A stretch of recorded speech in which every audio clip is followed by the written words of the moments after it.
Después de esos 4 años fui al Seminario Evangélico de Puerto Rico, que era el mejor seminario, es el mejor seminario evangélico que hay en Puerto Rico, en el área del Caribe y muy probablemente en América Latina. Un seminario muy bueno, especialmente en el área bíblica, excelente.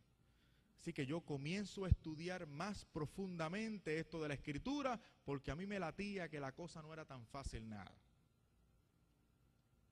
Recuerdo bien una clase de Nuevo Testamento donde me tocó hacer una exégesis, es decir, un estudio minucioso de la primera carta del apóstol San Pablo a los Corintios. Y esta era una iglesia, una comunidad bien carismática, donde todos ellos decían estar llenos del Espíritu Santo y servir a un mismo Señor. Sin embargo, estaban divididos y peleándose los unos con el otro.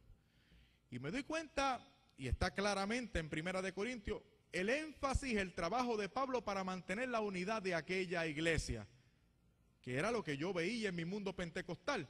Tener el Espíritu no es suficiente para mantener la unidad de la iglesia, por lo menos eso era lo que se veía en el mundo pentecostal y evangélico. Así que tenía que haber un principio de unidad. Ese era el problema que yo me estaba creando en ese momento, la unidad de los cristianos. Y comienzo a ir un poquito más profundamente. Gracias a Dios en ese seminario tenía las herramientas de estudio para poder profundizar en la Escritura. Me di al estudio del griego, el Nuevo Testamento fue escrito en griego.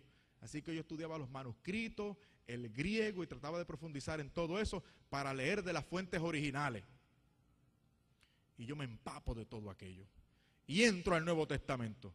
Y ahí entonces profundiza aún más mi crisis. Porque me doy cuenta de que la intención de Jesús en el Nuevo Testamento era de que hubiera una sola iglesia testimoniando una sola fe, perseverando en una sola doctrina.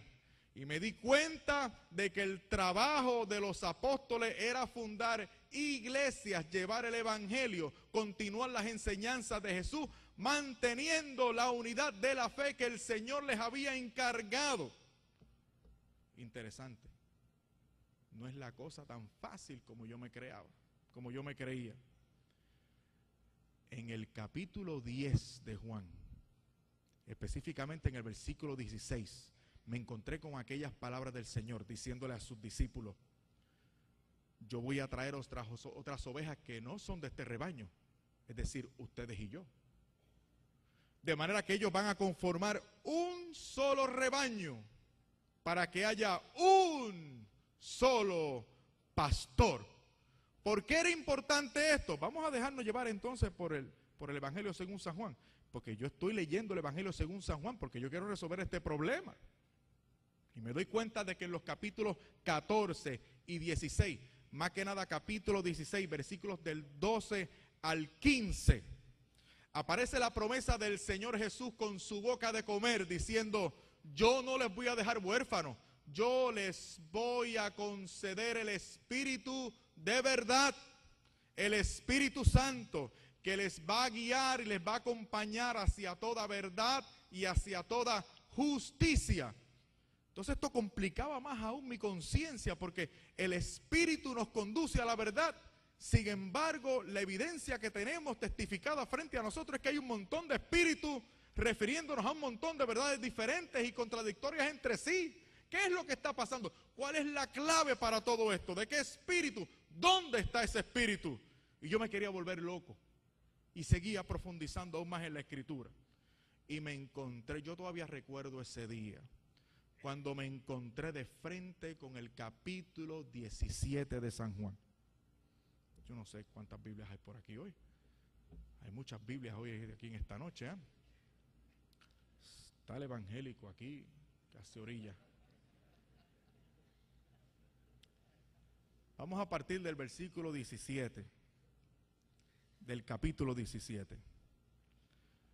Yo voy a hacer con ustedes lo que yo hice en aquel momento. El ejercicio que yo hice en aquel momento de mis estudios lo voy a hacer con ustedes.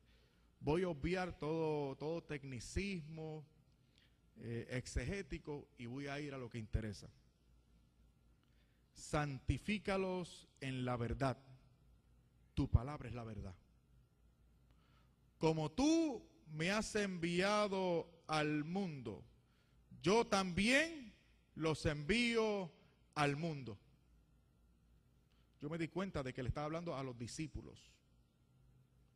Y por ellos me santifico a mí mismo, para que ellos también sean santificados en la verdad. Otra vez la verdad.